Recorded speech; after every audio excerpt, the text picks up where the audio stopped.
Hey, what's up, guys, and welcome to another episode of the Run Pure Sports Best Ball Show.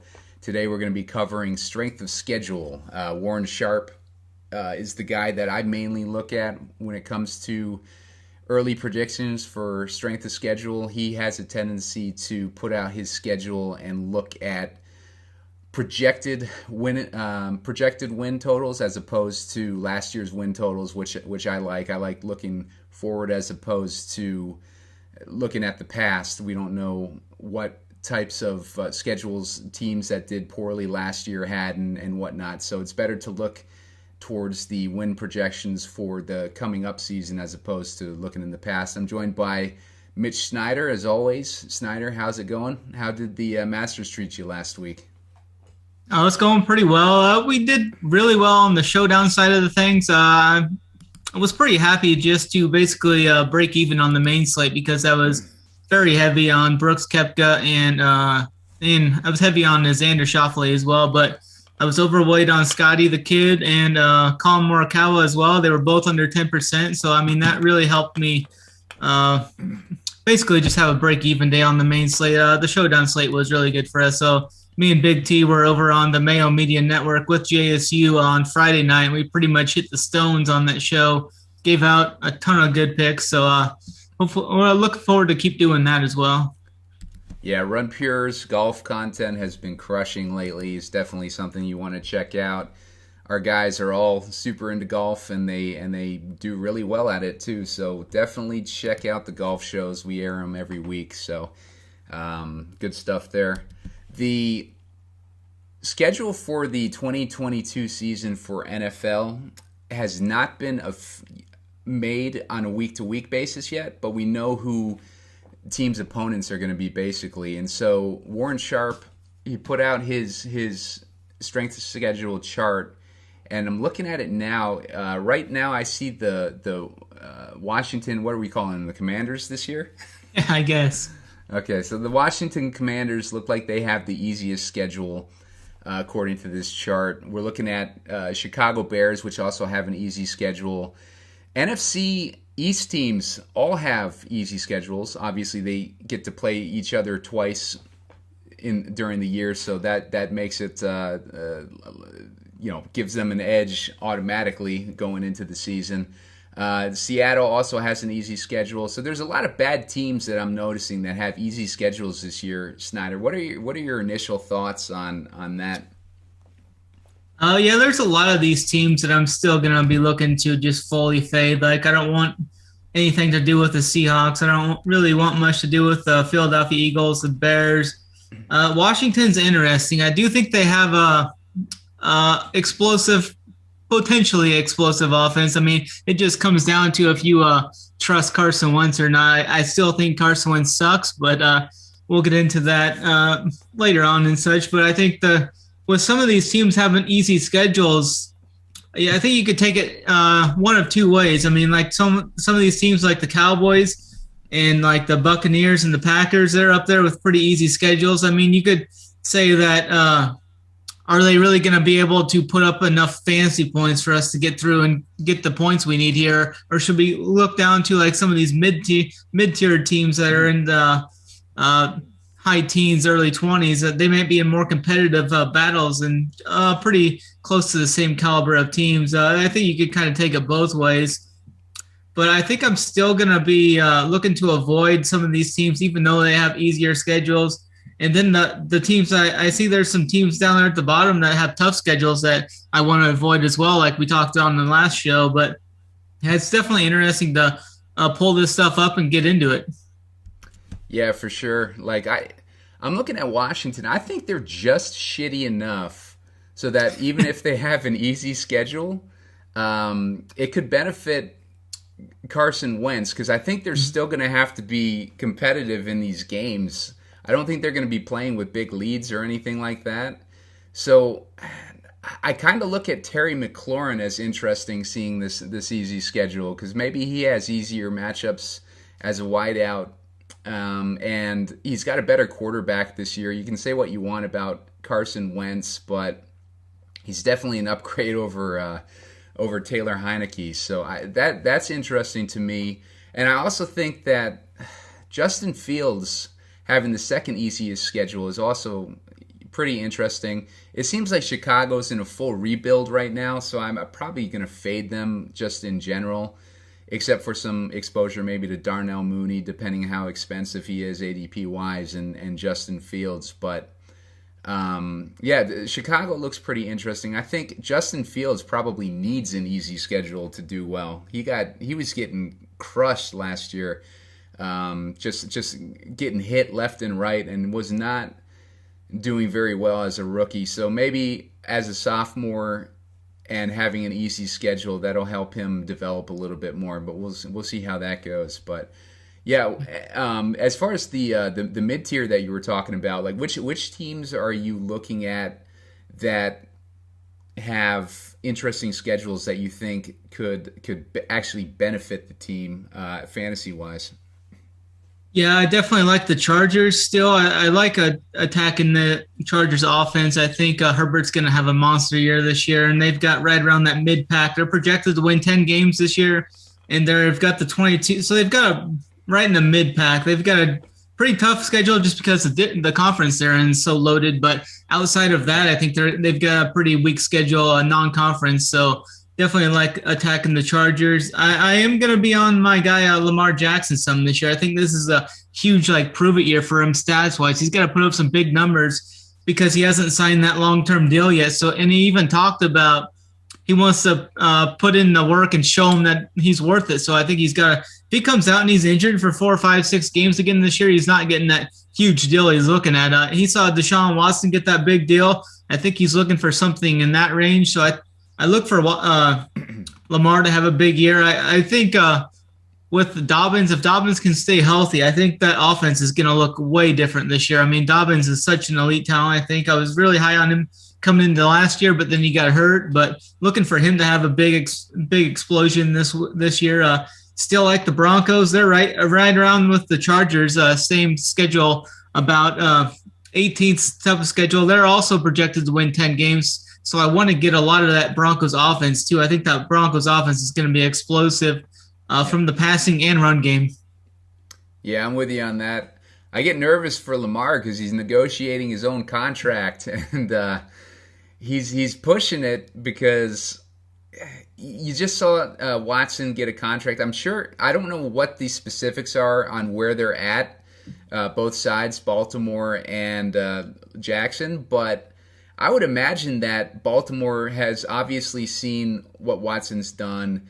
Lamar has arguably had more success than Watson as far as, winning games and whatnot. I just worry that he's going to end up, he'll get hurt or he'll have a bad season or whatever, and he'll end up blowing up his chances. I like Lamar. I'm a fan of Lamar as a player, and he seems pretty cool on Twitter and everything. So I get nervous when I see the waiting till the last minute or just trying to push it too far to get the contract. But I get why he's doing it. I'm sure he can put himself in a much better situation next year. He's definitely betting on himself, and for as far as fantasy purposes, like Snyder says, he's going to have to put up stats in order to make that happen. So we'll see what happens with Lamar this year. Are you where are you placing Lamar as far as your top quarterbacks on this season? Oh man, I think he's right up in there. I think he's right up in there in the top 3. I'd put Josh Allen, Justin Herbert, and Lamar Jackson are my top 3 quarterbacks I like this year going into the year. Yeah. I'm probably with you on that. I think that I do like how Josh Allen's schedule is looking. He's the 19th most difficult.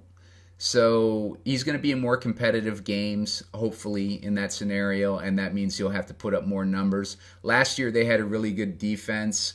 I'm not sure how difficult their schedule was last year, but the defense was performing well enough, so it kind of slowed down the stats on the offensive side. So hopefully with a little bit more of a difficult schedule this year, they'll be able to put up a lot more fantasy points.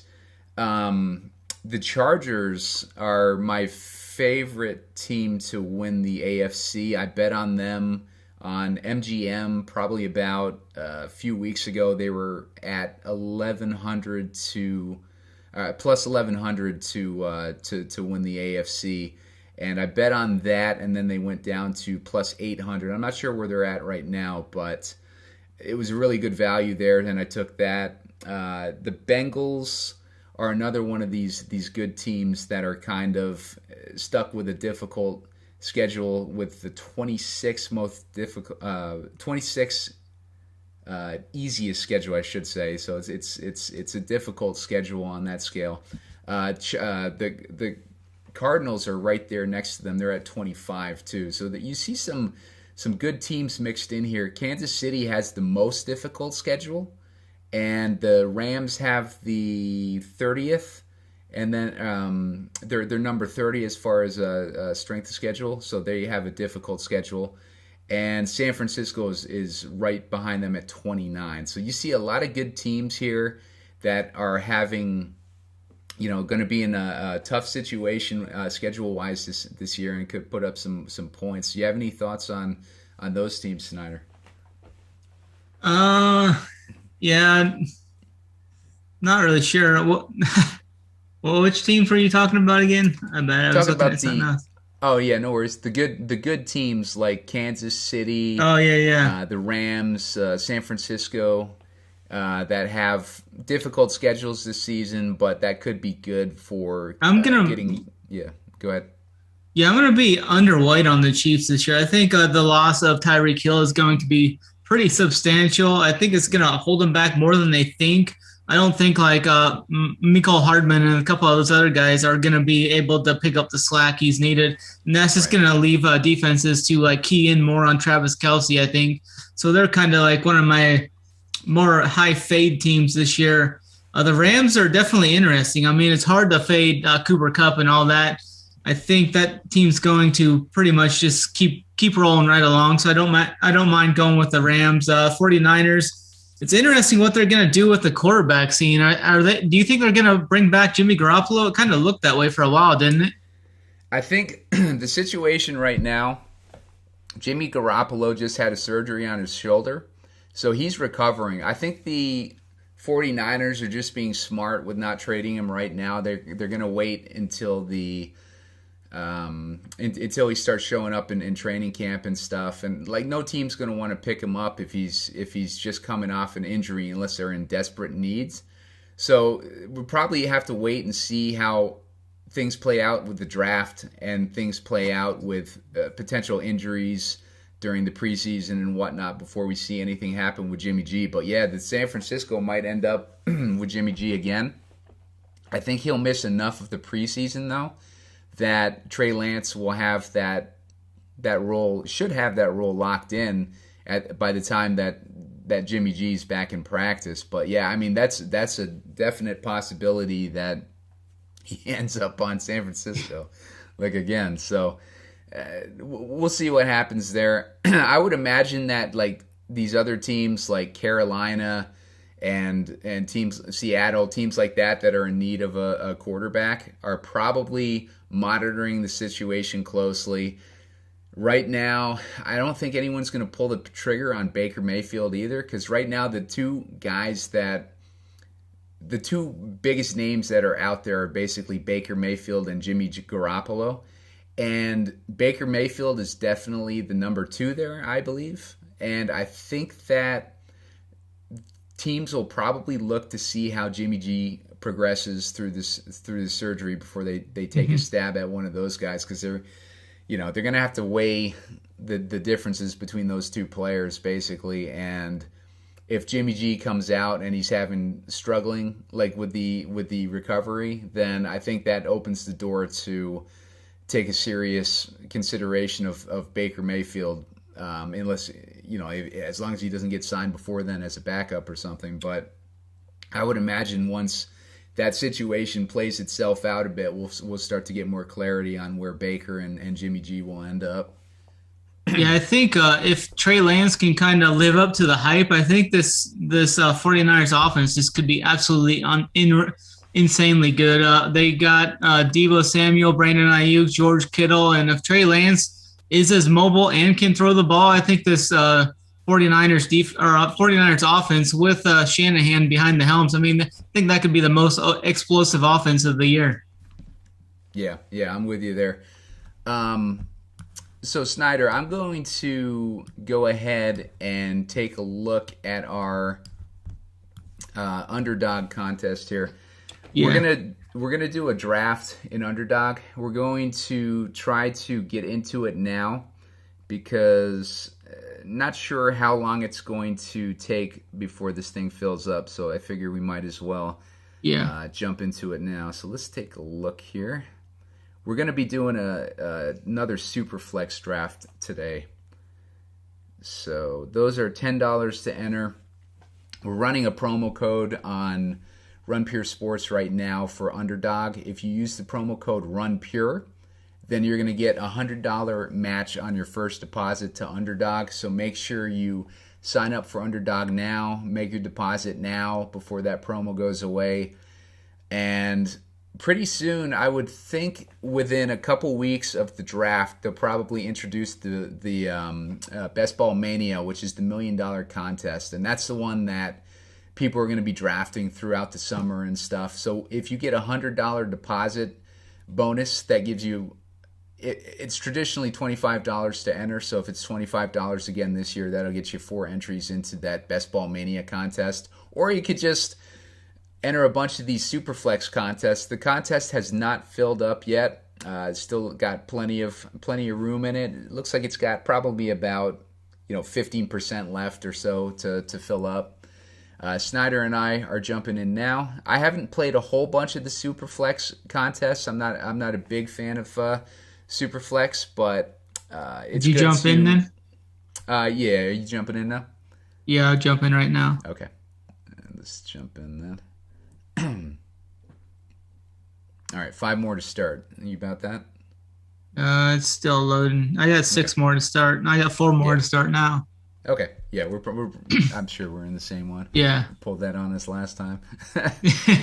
so make sure to get in on that Underdog promo, and while you're watching the video, hit the like button, hit the subscribe button. That'll get you access to all our free content on YouTube, or at least you can set up alerts for that free content on YouTube.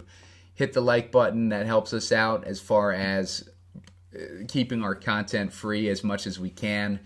The interaction that we get on YouTube is what helps us make these videos and continue to do stuff like our golf videos, our NFL videos. We'll be doing.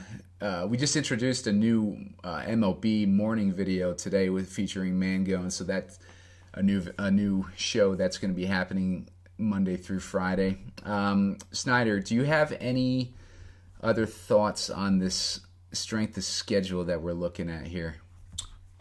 Not too much. I am like the teams I'm looking to fade, like tougher teams or teams with tougher schedules.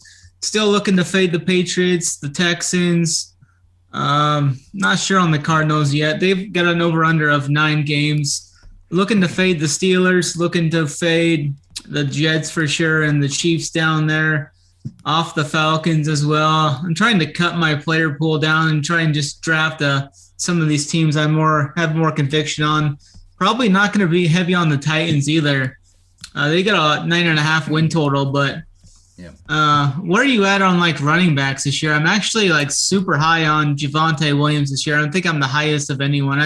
I've got Javonte like right at number 2. I think he's my second best running back this year, which is probably super bullish. But yeah, no, I don't blame you for being bullish on Javonte because it looks like Melvin Gordon might be heading out this That's season. What it looks like. And, yeah, like he was talking with the Ravens, so there's a possibility that Melvin Gordon will be a thorn in J.K. Dobbins' side this season as opposed to Javonte. So Snyder will enjoy that, I'm sure. But yeah, I like Javonte. I think he's going to have a big season. He's a perfect candidate for one of those guys that you draft mid to late first round that ends up being, like a top 2, top 3 running back. I like Naji Harris a lot. I've drafted him in both the drafts that I've done so far. I just think that last season he was touching the ball like a ton, and heavily involved in the passing game, heavily involved in the running game. Obviously, he didn't really get subbed out too much. He wasn't off the field too much, so he was able to make it through the whole rookie year at a high level, basically throughout the season. So I think that's a good sign for potential in season 2. So we'll see what happens there, but yeah, Naji, I'm a fan of. There's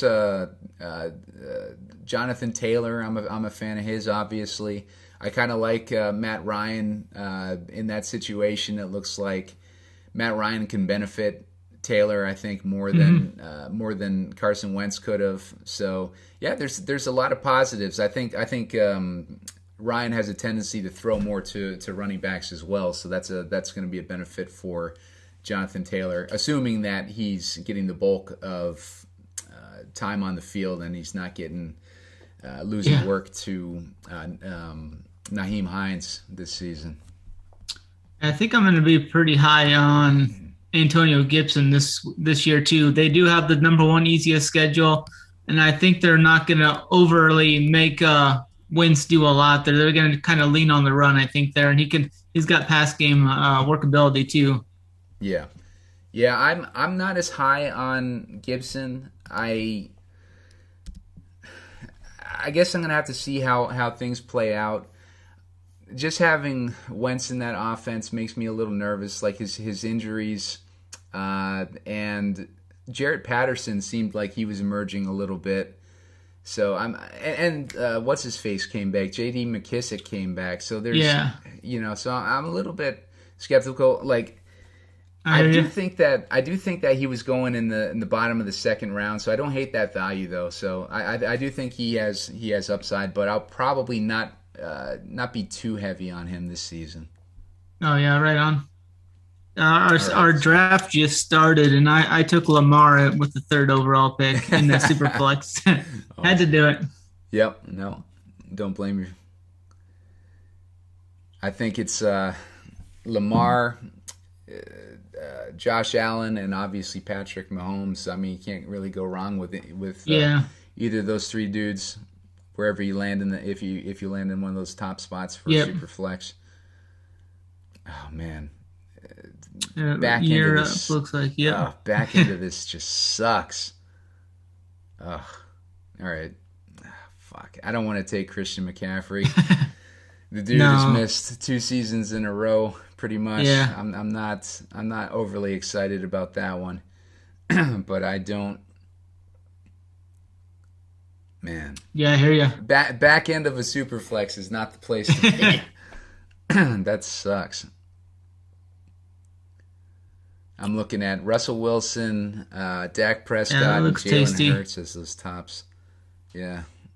I'll probably go. I'll go Russell Wilson if nobody else drafts him. I got one guy in front of me, so we'll see how this plays out. Russell Wilson, obviously, in a much better situation this year with the Broncos. Gets a fresh start with a different coach. God damn it! Like there goes Russell Wilson. Now you're stuck with Dak or Hurts. Dak or Hurts. I'm gonna go with Dak. He's got an easy schedule this year. Yeah, he lost Amari Cooper this season.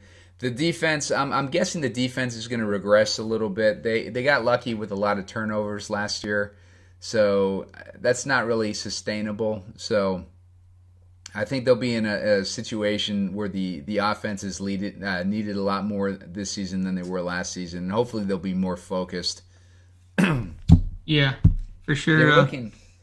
They were looking good in some of those games, and if they can revert back to where they were 2 years ago before Dak got hurt, then I think they could be in good shape as far as fantasy points. Yeah, my pick's coming up here in a couple picks. I've got I've got interest in Javonte Williams and maybe Trey Lance. If I want to take like the home run pick might be Trey Lance, I think, with his upside. But I think I'm gonna side with Javonte if he falls to me.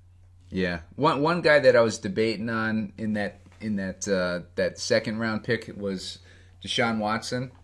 Taking a stab at him, but I think I had him start up too. Yeah, I think he's probably going to miss a few games this season. There's going to be some sort of a conduct suspension, I would imagine. I'm actually going to go with Trey Lance. I'm going to take the home run swing. Yeah. So I got two quarterbacks, Lamar Jackson and Trey Lance. And so I will... Yeah. So you got Lamar and Trey Lance. Who yeah. So that was your second pick, Trey Lance? Yeah, I was kind of hoping that Javonte might even fall to me here in 3 more picks is what I was thinking. Gotcha. He just went. Never mind. I'm surprised he's going that late, to be honest with you. Yeah. I guess super flex, yeah. So I'm looking at... I'm going to go with Deebo Samuel here to pair up with Trey Lance. Yep. Yeah, right now I am 6 picks. Dude, 10th position in the Superflex is not good. That's brutal. It's brutal. It dried up quick. Yeah, it did. Yeah, so this is going to be interesting when regular best ball starts up again and we get a real idea where guys are falling. Right now, it's looking like the regular drafts that I was doing before Superflex, it looked like wide receivers are going super top heavy this year. Oh, I can see that for sure. I mean, there's a ton of talent like right at the top. I mean, Jamar Chase, Justin Jefferson, Devonte Adams. There's a lot of guys. A.J. Brown's going to be pretty high, I think. Cooper Kupp's right there. C.D. Lamb. I mean, there's a ton of studs. Stephon Diggs. It will be interesting to see how Tyreek fits in at Miami. He's got Tua throwing him the ball now. He doesn't have Mahomes chucking it to him deep now. Right. I think the way that offense is going to be. Oh my God, am I going to have to take Justin Fields? Oh man, this is rough. He's got upside. The rushing upside's worth it, I think. Yeah, you're right. All right, I'm going with Justin Fields. As far as Tyreek, I think he's in a good spot as far as what we've seen from San Francisco with their offensive scheme. And I think that with Tua's, he has a little trouble getting it downfield, doesn't he?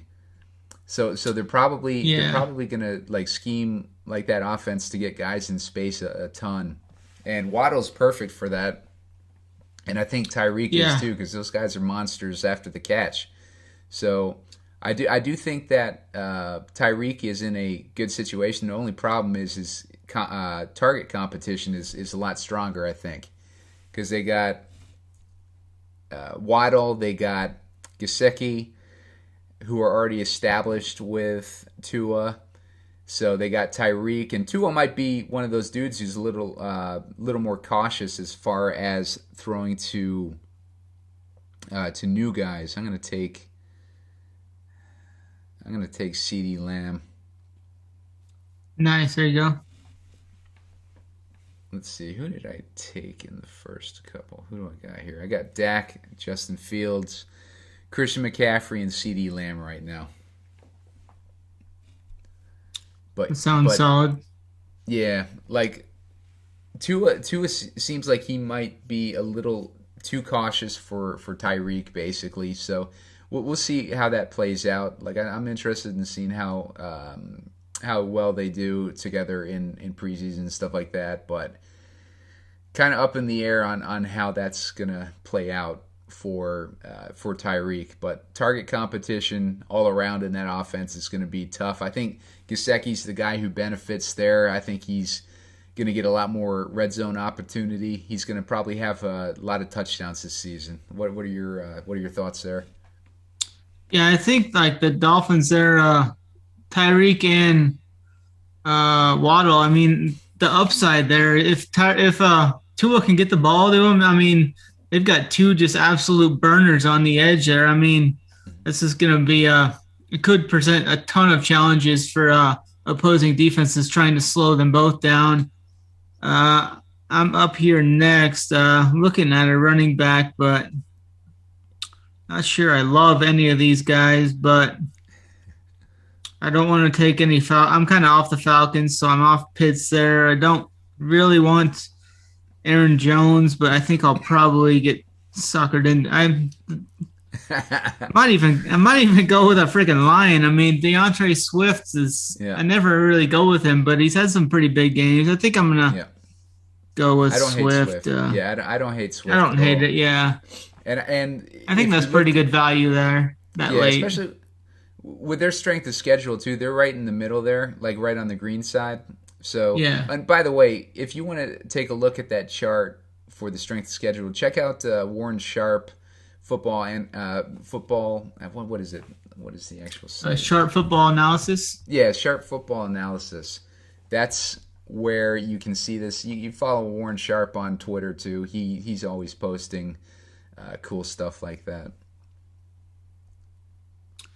I'm up here in 3 picks again. I might go and try and get Antonio Gibson then, if he's still around. It's either, I mean, Aaron Jones might even still be there. He's still on the board. I'd have to take him 1 pick before him. Yeah, I was going to say Aaron Jones, I think, is going to have a good setup this season with Devonte Adams being gone. Yeah, like Aaron Jones is like one of Rodgers' top targets. I bet you they're going to probably be playing a lot of 2 running back sets this season if they don't get their wide receiver situation sorted out. Yeah, I don't mind that 2 running backs I got kind of late. I got Swift and Jones both 46 and 51, so pretty happy with that. Yeah, I think you're in good. I mean, both those guys are studs, and they're up. Yeah, they're top 5 upside guys for sure. I think. Yeah, I think so for sure. Let's see. I'm gonna go with Cam Akers right here. I think that Cam Akers, I like it.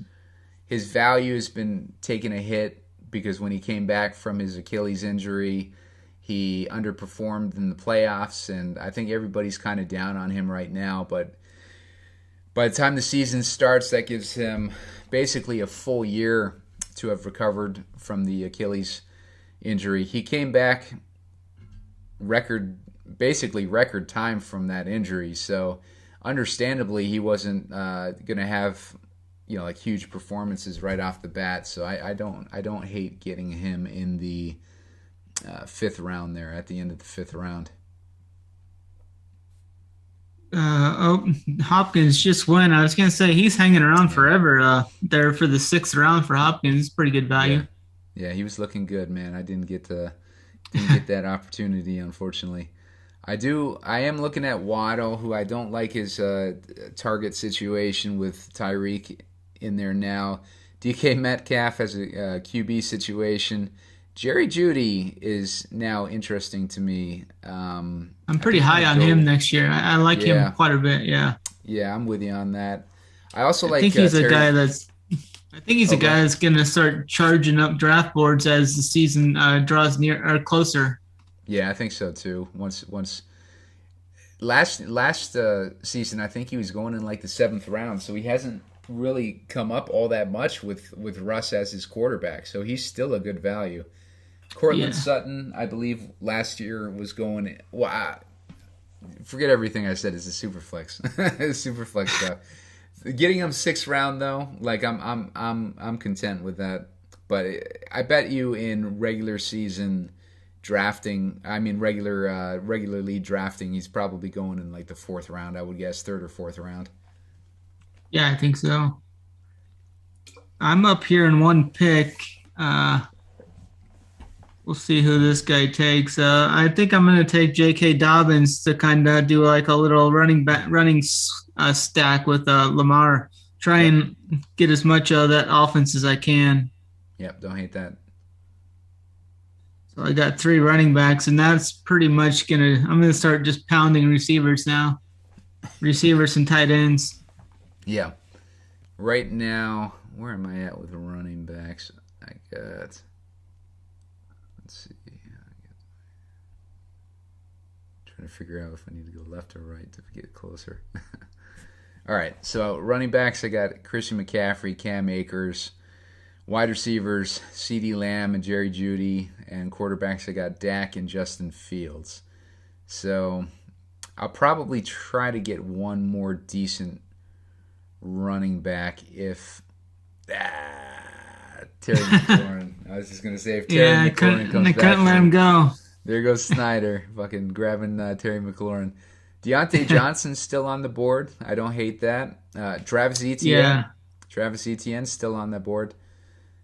I was looking at Deontay, and it was basically between Deontay and McLaurin. I mean, Michael Thomas is still there too. I mean, yeah, he's the talent-wise. I mean, he's definitely got the talent to definitely smash that value on what he's offered there for. Yeah. I'm probably going to stay away from Michael Thomas. Yeah, hasn't played in a couple years. Yeah, I'd like to see him in the 10th round on a regular draft, because there's just to me there's a little too much risk there. Like I would definitely. I think I'd risk him more in the 10th round than I would this early, especially in a super flex. But he does, like, I'm with you, like he definitely has like the upside. We don't know, like, if Jameis never got to throw to him last season, so we don't know what their chemistry is going to be like. Jameis is going to chuck. He's going to definitely air the ball out more than Breeze's noodle arm could. Yeah. Or Taysom. Yeah, for sure. Deontay is still hanging around. I like that. ETN as well. You're up in a couple picks here. Yeah, I think I'm going to go with ETN if he falls to me. Just get my my solid running back stable, and then see if Deontay will come back to me. I don't think he will, though. Oh yeah, no, he's not going to. We're way in value territory here. You know what? I got to take Deontay. I can't let him slip. He's definitely 67 ADP. Yeah, got him at 83. I'm not sure who's going to be throwing him the ball, but I mean, it's a great value. I think they might go for like a rookie though. I think in the draft. I do think that Trubisky will at least get a few games there. Yeah. But you're right. Like, we don't know how that's going to play out. It's a situation where I think people are a little too high on Mitchell Trubisky. I think people have forgotten like what he was before he went to Buffalo. Yeah. And he was not good. Not good. Yeah, exactly.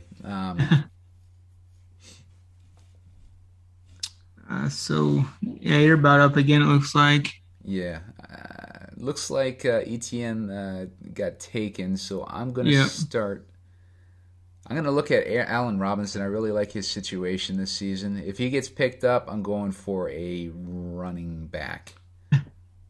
The value that Allen Robinson's going to have, I mean, he's never really been in a situation like this. He's got an actual pretty good quarterback this year, so I think I was on him a few times in DFS last year when he was like dirt cheap, but just didn't work out. I think this is going to be a way better chance for him this year. I hope so. I mean, hopefully he can kind of turn things around here. At least I hope so.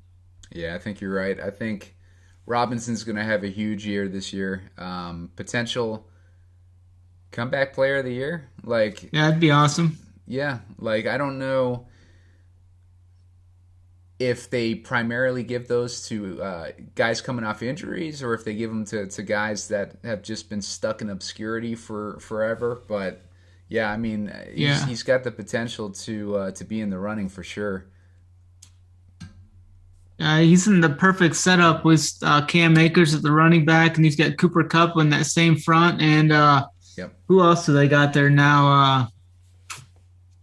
They still got that tight end. What's his name? I can't even think of his name right now. Yeah. He got hurt in the Higbee. Yeah. Yeah, Higbee got hurt in the divisional or conference championship, I think. But he should be fine by the beginning of the season too. Right now, I'm kind of looking at my team. I'm loading up on Rams right now, or not loading up, but I got Akers and I got Robinson. I got Prescott stacked with CeeDee Lamb. Christian McCaffrey is kind of lone guy that I would take from Carolina. Deontay, probably the same for Pittsburgh.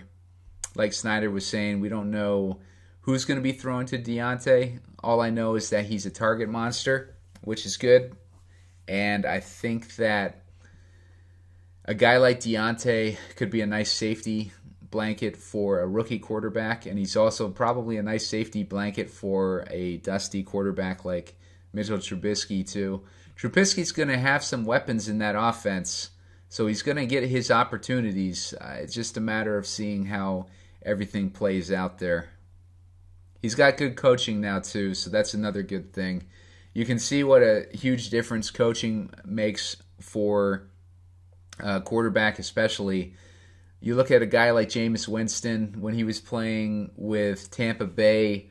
Arians basically just gave up on the guy. Like, we can't win with this dude. It's like, as opposed to constructing an offense where he could be successful, like Sean Payton did, Bruce Arians just tossed him away and gave the Saints an opportunity to give him a shot. He played really well with the Saints, and they put him in position to be successful, and that's really important when it comes to quarterback placement here. So I just drafted a couple of picks here on my turnaround there at the 2 swing. Got Marquise Brown to pair up with Lamar Jackson, and then I took Mr. Consistent Hunter Renfrow, hoops guy. I think he's going to consistently put up, 15, 20 points a game, and that's what I'm looking for with some stability in my core there. I like it. All right, so I'm gonna grab Penny here, Rashad Penny. I think he's got potential to have a big year this season. I'm a little bit nervous. I passed on Jared Goff. I need a third quarterback here, and I'm looking at Jared Goff. I'm surprised that Gardner Minshew isn't being considered by these guys that are looking at Baker Mayfield. Definitely. Well, shit, there goes Jared Goff. Baker Mayfield and what's his face? Jimmy G. Yeah, for sure. He's out there. I mean, he puts everything on the line. He's made some big throws. He's made some mistakes, but I mean, he's definitely one of the guys that could be a great, like a fill-in, at least a backup quarterback or like a good quarterback for some of these lesser talented teams. Yeah, he's gonna chuck, Right. So I am going to take my tight end with my next pick, I think. We're still looking at some decent... Yeah. Man, we're looking at some decent everything right now. I'm gonna go with the tight end though. I like Gesicki, as I was talking about earlier. Albert O is still available. There's some decent tight ends. Yeah, I like both those guys. Yeah. Yeah. I think I'm gonna. Let's see. Let me see the tight end situation. We got a bunch of tight ends. You know what? Yeah, I'm kind of looking at tight ends as well, but I'm not sure if I'm going to take one yet. I'm going to go with Garrett Wilson here. I like him. He's got huge upside. Yeah. Wide receiver out of Ohio State. Pretty much the same measurables as Chris Olave, but I think Garrett Wilson's got more game-breaking upside. Yeah, I'm starting to get a better feel for these rookie wide receivers, and I'm hearing a lot of good stuff about Wilson. I like Burks a lot. Burks value just keeps sinking. And he was one of the guys that was getting super hyped going into the combine, and then he underperformed in the combine, and then his value just keeps sinking and sinking. But yeah, I like Drake London better than him, and I like a lot of these. But I think I was just gonna take Drake London, but he got taken right in front of me, so I'm gonna go with Brandon Ayuk to double stack with Trey Lance. I like it. Yeah, Treylon Burks. The further he falls down these draft boards, the more interesting he's getting. Yeah, for sure. Chris Olave. I think. You can go. I just think Drake London's going to be like a more dominant receiver in the NFL than Treylon Burks, who is going to be kind of more so like kind of like a gadget type receiver, where Drake London's a big dude. He can take over. I think he can take over the game. I mean, he's a bigger, taller dude. What's it? He's 6'4", 219. Yeah, Drake London's just going to be a monster, I think, in the NFL once he's given a chance. I like it. Last time we heard Snyder talking like this was... I mean, he's not going to be no Jamar Chase, but I think he can be close. Yeah, that's good. Where do I want to go now? He can be an alpha, basically. Yeah, definitely. He can be a number one for a team for sure. I think I'm going to have to take Mike Gesicki. I don't really like any of these other guys around him. So I'm going to just take a tight end there with Gesicki. Yeah, Gesicki was who I was eyeing to come back to me. But I like Pat Freiermuth there too, and Hunter Henry. And I do like Freiermuth, but my concern with him is without Ben, who traditionally relied on tight ends. That's a good point for sure. What can we see out of him? Gronk, it's only a matter of time before he re-signs with Tampa. I think it's coming for sure. Yeah. So he's just kind of taking off the summer. He doesn't want to do any training camp work or anything. He'll probably sign 2 weeks before. That was my thoughts exactly. Yep. Man, I keep pushing these tight ends. Now I'm seeing freaking Russell Gage there, and he's popping right out at me. Yeah. But I'm gonna go with Gronk. I don't want to take any more risk there. I'm gonna grab Gage on the turn here if he comes back to me. Lazard. I love Russell Gage. Yeah, me too. I loved him when he was with Atlanta too. Yep. And he was just one of those guys in DFS that you could play him every week and he would get a ton of targets and his ownership would always be low, Yeah, I think he's going to be the perfect guy for Brady too. I mean, absolutely, he's just going to fit right in. Yeah. See, my draft has not been going my way on this one, so I do have a feeling that someone's going to scoop him up. Like this guy's going to scoop him up with 2 seconds left on that clock. Yeah, probably. What's he got? He's got 3 QBs. I don't know where he'd go. Yeah, I mean it's.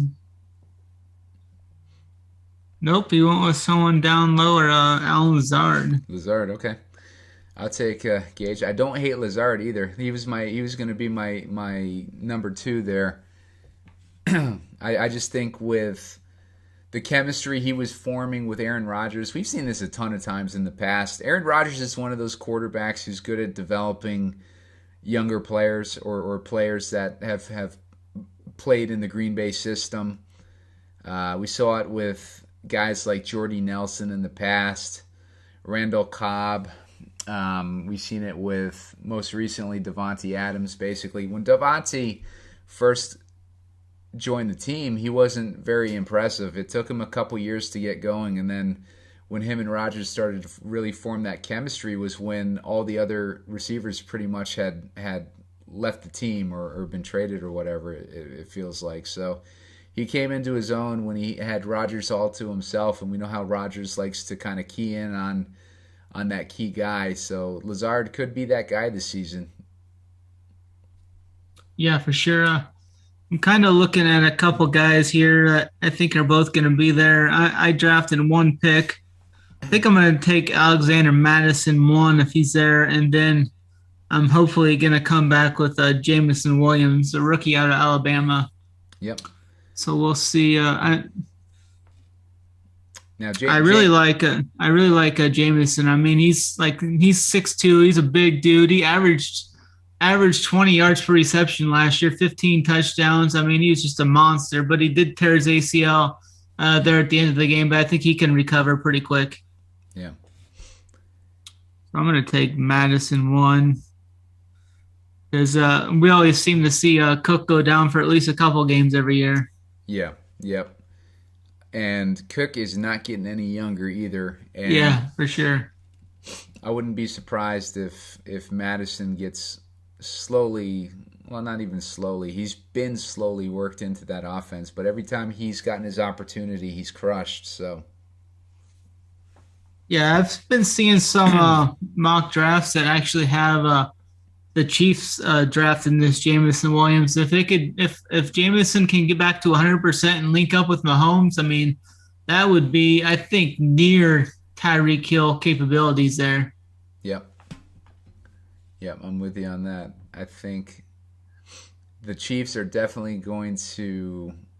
They got 2 back-to-back, I think, pretty much picks in that first round after trading Tyreek, so they could definitely pick up one of these hyped up receivers. I'll be up here in a second. That guy timed out. He got Baker Mayfield. Yeah, I'm going to take Jameson Williams there then.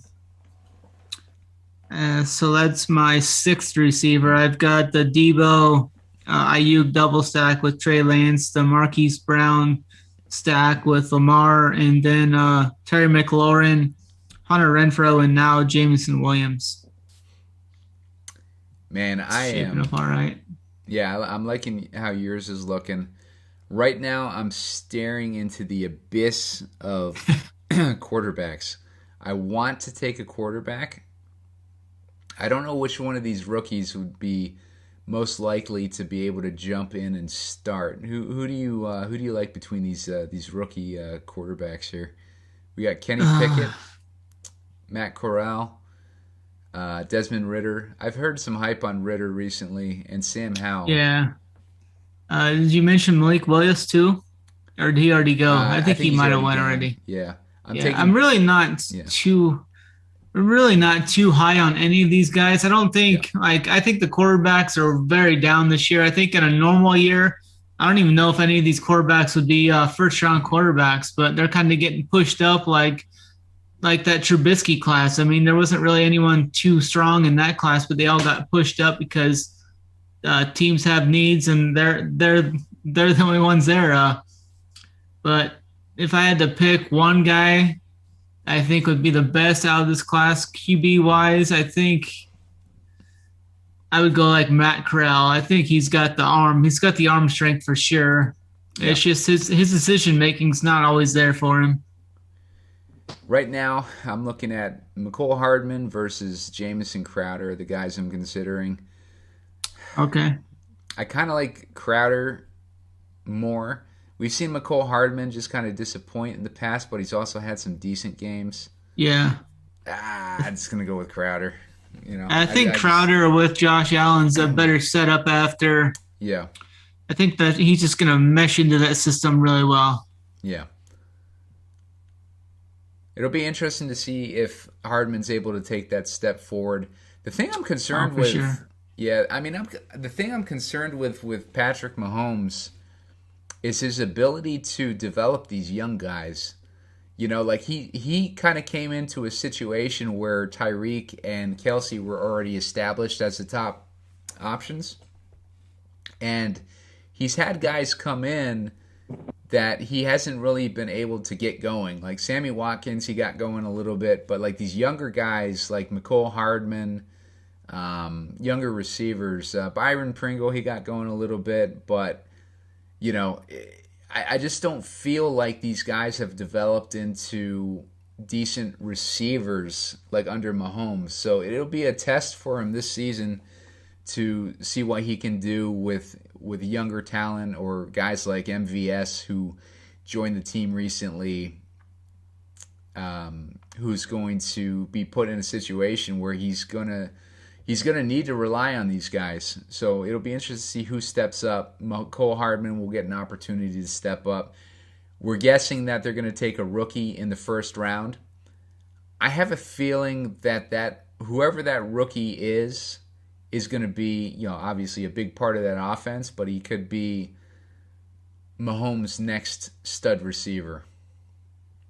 Yeah, for sure. I definitely agree. I think it could be.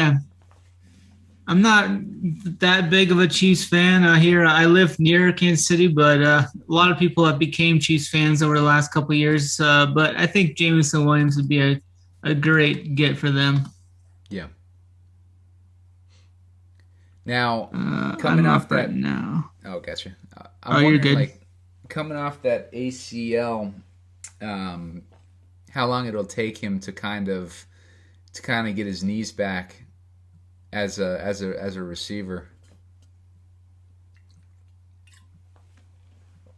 We've kind of seen guys like Joe Burrow, obviously a quarterback. He doesn't have to do the type of cutting and knee work that a receiver would do. But yeah, it'll be interesting to see if he can kind of seamlessly come back from an injury like that. Beckham, we saw Beckham. Beckham had a lot of trouble coming back from his knee injury in, I guess, was it 2020 that he came back, or was it 2021? I can't remember. I think it might have been 2020. I think it was 2020. Gotcha. I'm going to go with probably Logan Thomas or Tyler Higbee here. Yeah, I like... Not really sold on either. Which one do you like better? Higbee. Yeah. Take the guy in the better offense, I think. That's where I was leaning. Yeah, I don't like Carson Wentz. Yeah. Yeah, I'll probably go with Higbee then. Yeah, he's got some upside. He's had some pretty good games at times. Yeah, I think towards the end of last season he started to get in a groove. At least in the playoffs. I can't remember the end of the regular season if he was doing much, but yeah, during the playoffs, Higbee was looking like a stud in one of those games. I was cursing him out, man, because I was playing. I didn't have any of them in my playoff best ball really, and I didn't have too much exposure to him when I was playing in the DFS contest during the playoffs. But I remember, I think he scored 2 touchdowns in one game, and Stafford was starting to get more comfortable with him as a target. So I think that another year with Stafford, their chemistry will just get even stronger, obviously. Yeah, for sure. Kind of looking into a couple of these rookie receivers now. Jahin Dodson out of Penn State. I think he's a big upside guy. I mean, he's got the ability to also be like a number one for a team or a strong number two. Isn't the tallest of the other guys. He's only at 5'8", but I mean, he's definitely had some big plays throughout his career at Penn State. What did he finish? He was 8th in receptions among this rookie class of receivers. Ran a 4.40, super fast. I think he's just a stud athlete. He's not like the biggest guy, but I think he can make some pretty big explosive plays. And then the other guy I was looking at, I was trying to pick Skye Moore, but the guy right before me last round took him. Really like him. He's right around that 5'11" type guy. I mean, he's got super big hands. Only dropped 6 of 178 passes in his college career, so I like that. And another guy is this Christian Watson from North Dakota State. He's a big dude, too. He's 6'4", 208. I mean, he ran a sub 4.42 at 6'4", so that's pretty crazy athleticism for him there. Huge vertical, big broad jump. I mean, all the measurables are there for him. I think he could be like a one of the guys that's under the radar that no one's really talking about yet. Yeah, I've heard a little bit of buzz on him too. I think some sharp people are excited about him too. But yeah, not a lot of overall buzz about him. You kind of have to dig in the weeds to get somebody actually just took him. Some takes on him. Watson. Huh. Okay, so I am up. I'm gonna go with Kenny Gainwell. I think he's gonna have a increased role this season. I think I'm done with running backs. I took Marlon Mack in the round before that. Mm-hmm. He just got traded to Houston. Marlon Mack was another one of those guys. I think he came off an Achilles as well. Yeah, he looked pretty good though coming off that Achilles. Yeah. Like it didn't kill him. Yeah, he actually looked better than Cam Akers did when Cam Akers came off his. But definitely.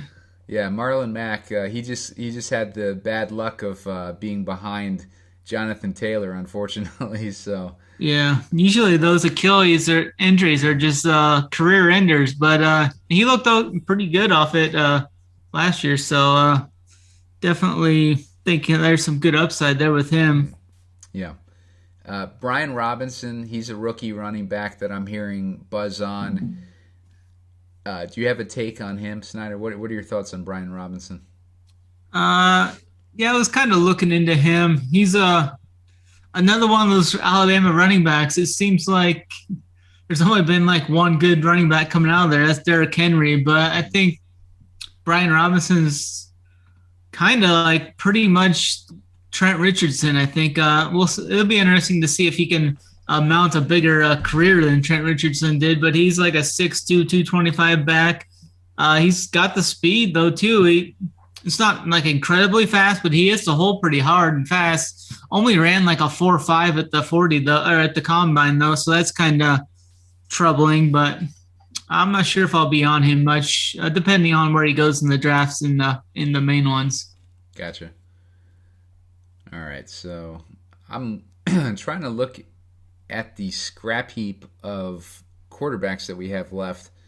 I kept putting it off until Jimmy G slowly slithered out of those out of the queue, and Baker Mayfield's gone now. So it's looking at guys like Sam Howell, Taysom Hill, Tyler. Taysom Hill is going to be used as a tight end this season. Yeah. So oddly enough, he might be worth grabbing as far as a quarterback that you're hoping will get some game time this season. If you're looking at the scrap heap that I'm looking at.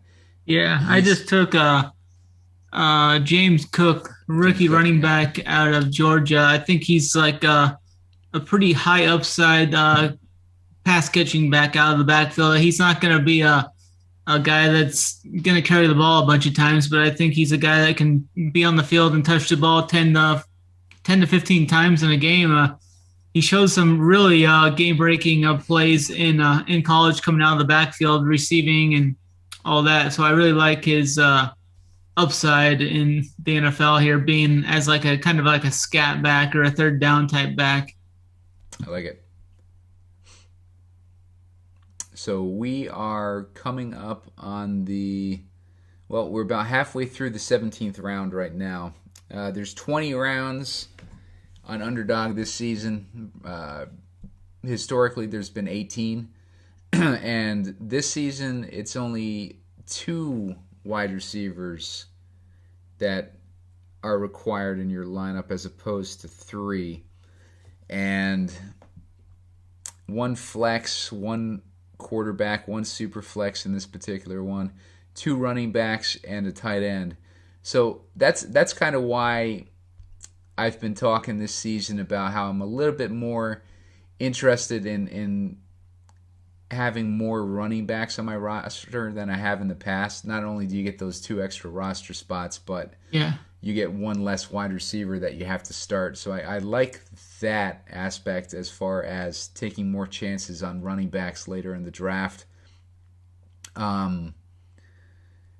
Plus, wide receivers, they seem to thin out pretty quick on a standard format. Right now in Superflex, we got guys like James Washington, Kendrick Bourne, Robbie Anderson, Odell Beckham, who are still available. I'm going to take Beckham with my next pick because that seems like a no-brainer this late. 18th round is coming up. I'm looking at James Washington. I'll stack him with Dak. I think he's going to be in a good situation this year. We lost Cedric Wilson and Amari Cooper on Dallas this season, so James Washington's coming into a pretty good situation where Gallup and CeeDee Lamb are really the only receivers on Dallas right now that are worth anything. And Gallup is coming off of a late season injury. I still like him a lot, but he's coming off a late season injury, so I think Washington is going to get a chance at the beginning of the season to kind of establish himself there. So I'll take a chance on James Washington there. Yeah, I like that for sure. I think he's definitely got some pretty big upside there. He was a pretty big, like a fairly elite talent coming out of college and just hasn't really taken that step forward, but I think he's got great opportunity there. Yeah, for sure. I'm up in 4 picks. I'm just going to kind of roll the dice, I think, and only go 2 quarterbacks and 2 tight ends. They could end up being the same bye week as we don't have bye weeks yet, but I'm just going to kind of roll the dice, I think, there. And if one gets hurt, then I'm screwed, but I'm just going to try and roll the dice there and try and get as much upside in the 2 skill positions. Is strength of schedule playing any role as you look like later in this in this draft and picking out like potential hidden gems or any late round picks like that? Not necessarily. I'm just kind of going off like mainly rookies right now, like some rookie upside guys I think can get on the field and make some big plays. That's pretty much where I am in these last couple of rounds. I'm going to be taking some lottery tickets on some high upside guys, I think. Yeah.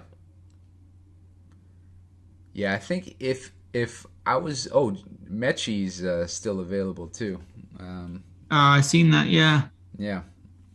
That's interesting. Amari Rodgers too. Amari Rodgers was pretty heavily touted going into the draft last season. Ended up on Green Bay. Rodgers and him really never formed a connection. Interested in seeing now if Rodgers is forced to throw to him, like what kind of chemistry they might develop. I just took a Trey Sermon. I mean, that could just be an absolute waste of a pick, but I mean, there was something going on there last year. I mean, Shanahan definitely did not like him. They definitely didn't even want to give him a chance last year, but maybe they can kind of right the ship this year and he can get out. I mean, he was an incredible talent when he was on the field for Ohio State. So if he can kind of get whatever he had figured out it seemed like it was an off the field problem. So hopefully they can get that figured out and maybe that could be a huge steal this late in the draft. Yeah, definitely possible. We know running backs in the Shanahan offense tend to miss games too, so there's a lot of it's a tough offense for a running back, but you get a ton of opportunity. I'm up here trying to decide which one of these guys I want to go with.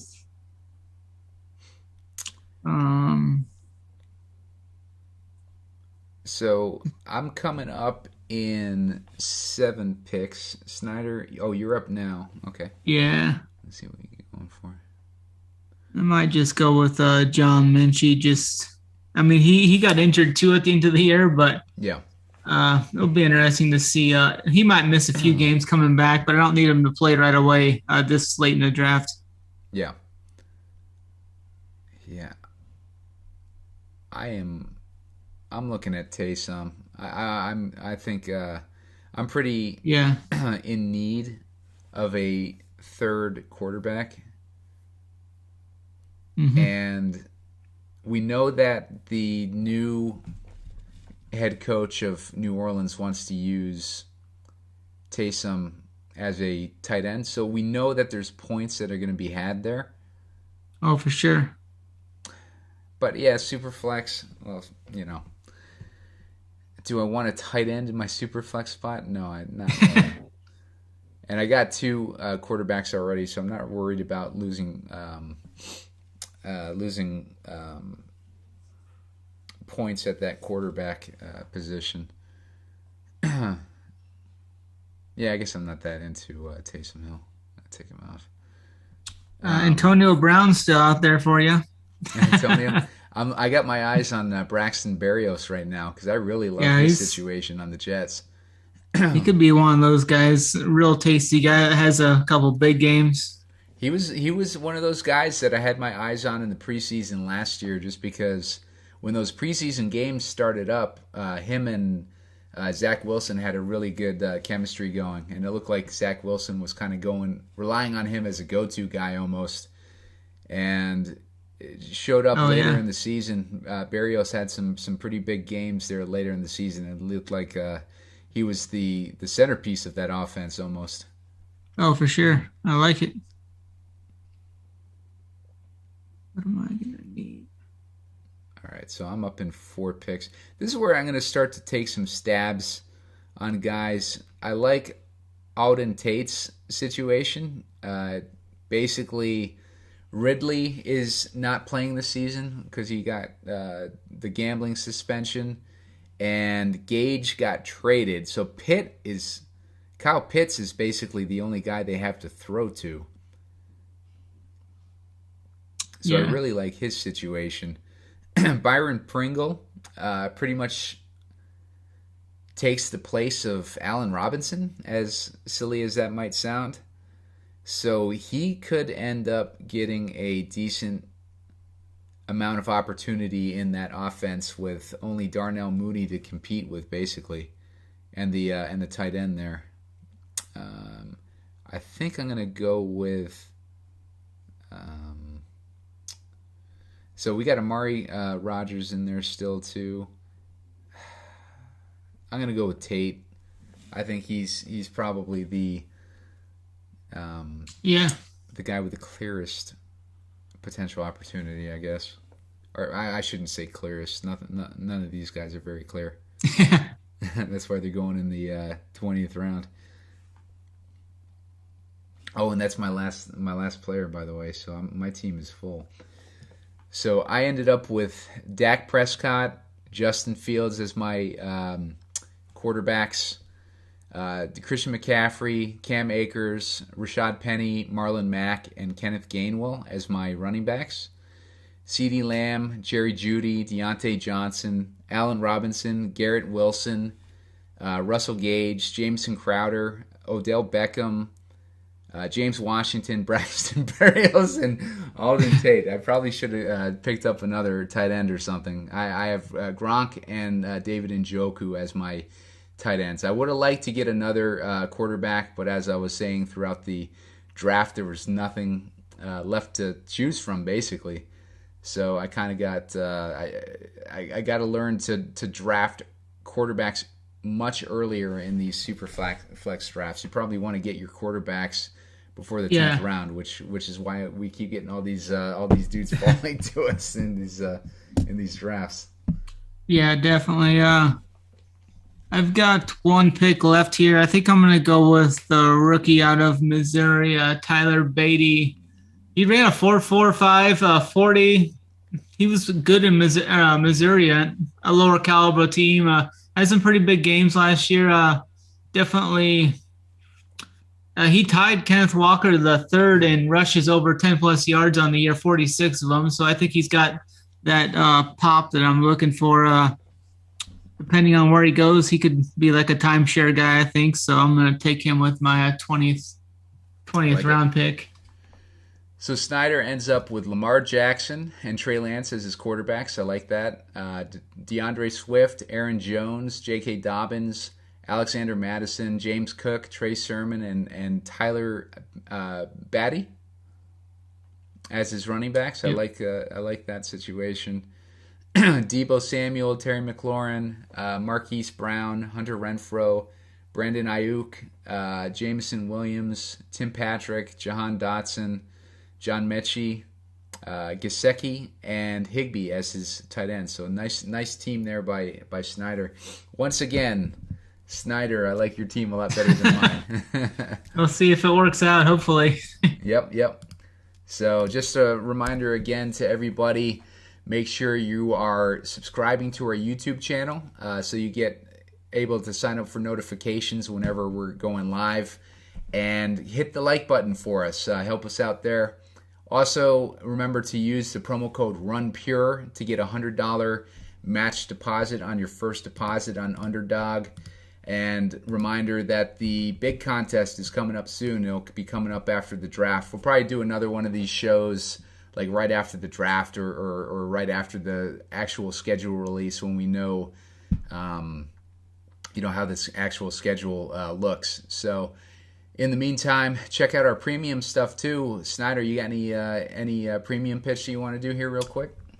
Yeah, I mean, the PGA process going on strong. We just got off of a major. We just crushed it there. I mean, it's been 4 or 5 weeks. I mean, it's just going on and on. Someone's winning. Another member won over 6 figures this week. We just continue to crush on the regular side and the Showdown side.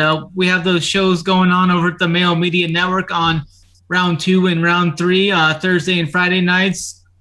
So make sure to be on there. The premium show will be Saturday night where we dig in a little more strategic-wise with round 4 with the placement points and all that comes in with it. But MLB just started too. We've got MMA going. We've got NASCAR going. We've got everything going. One price.